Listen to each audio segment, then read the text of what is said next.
अरे सखी, क्या बात है? आज तुम्हारे मुखमंडल पे ये उदासी क्यों दिख रही है?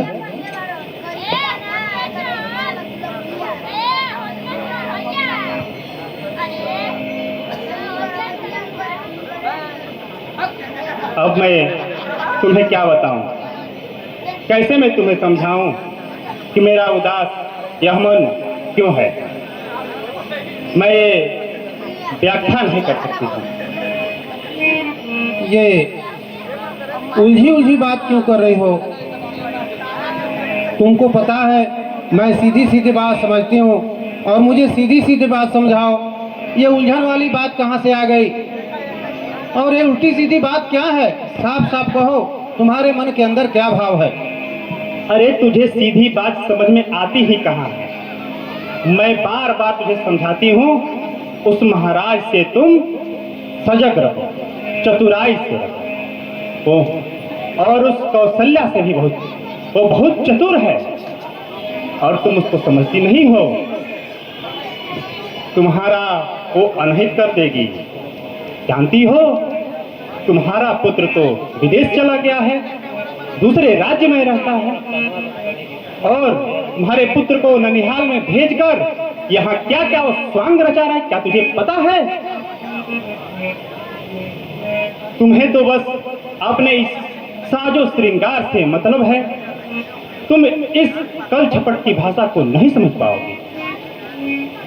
तुम आज ये क्या बाकी बाकी बात कर रही हो मंथरे? तुम्हें पता है कि राम हमारा सबसे प्रिय पुत्र है। वह कौशल्या से भी अधिक मुझे प्राणों से प्यारा है। और जब आज उसका तिलक है तो तुम्हारे मन में किस तरह का क्षोभ है? क्या बात है? कहीं कोई अमंगल सुना है या कोई ऐसी बात है? तुम खुलकर क्यों नहीं बताती हो? तुम मेरी प्रिय सखी हो, क्यों गोल गोल घुमा रही हो?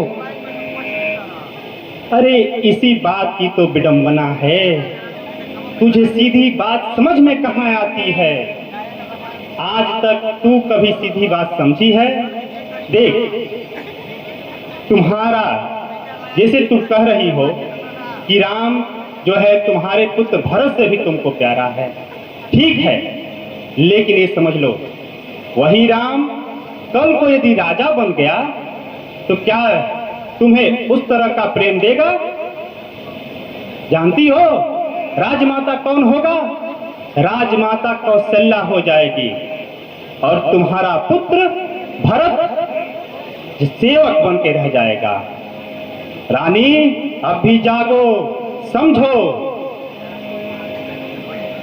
उफ, मेरी तो कुछ समझ में ही नहीं आ रहा है। अब मैं तो कुछ समझ ही नहीं पा रही हूँ कि इस तरह से मुझे करना क्या है। मैं कुछ नहीं समझ पा रही हूँ। और तुम मुझे जानती हो, मुझे इन सब पचड़ों में नहीं पड़ना है। तुम मुझे अच्छी तरह जानती हो, मेरे स्वभाव को जानती हो। मुझे साथ लेकर के इस नगरी में आई हो। मेरा स्वभाव क्या है ये तुम्हें पता है। और ये सौत बनना या दासी बनना, ये सब मुझे नहीं पता। मेरी तो मति ही नहीं काम कर रही है। कुछ तुम ही बताओ, मुझे करना क्या है? सीधी सीधी बात तुम बताओ, मुझे करना क्या है? अरे तो अब तक कौन तुझे बताते आया है? अब तू बच्ची की बच्ची ही रह गई। सुन, मैं तुझे बताती हूँ और समझाती भी हूँ।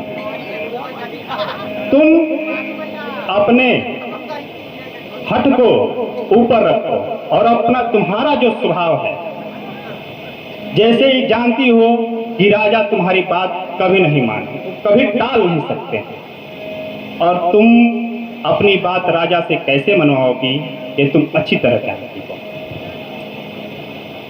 देखो मंथरा, मैं फिर कह रही हूँ, मैं सीधी सादी हूँ, मुझे कुछ पता नहीं है। जो भी कहना है खुल के कहो ना, मुझे करना क्या है? तुम जो कहोगी मैं वो कर दूं। अरे पगली, अब सुन, मैं तुझे सब खुल के बता रही हूँ। हाँ बताओ। महाराज, एक बार की याद है, तुम्हारी बात मैं बता रही हूँ। एक बार तूने मुझे बताया था कि महाराज तुम्हें किसी युद्ध में एक वचन दिए थे। कहे थे कि तुम मुझसे दो कोई वरदान मांग लो जो तुम्हें मन में पाल रखा, और वो वरदान महाराज के पास हाथी रूप में आज भी पड़ा हुआ है। अतः आज तुम उस मौके का फायदा उठाओ और जाओ महाराज से अपने इन दोनों वरदानों को मांग लो, और यही मौका है। यदि नहीं मांगी तो जिंदगी भर सौत और दासी बन के रहने के लिए तैयार हो जाओ। वाह, मैंने कहा था ना कि मंथरा जरूर कुछ न कुछ उपाय निकाल लेगी। तुमने उपाय निकाल लिया, अब देखो अमल करने की बारी मेरी। अरे सुन पगली, तू अभी बुद्धू की बुद्धू ही है। सुन, मैं तुझे बताती हूँ, महाराज बहुत चतुर है। तुम मुझसे चतुराई से वरदान मांगो। पहले यदि तुम भरत का राज्याभिषेक करने के लिए कह दोगी तो तुरंत मान जाए।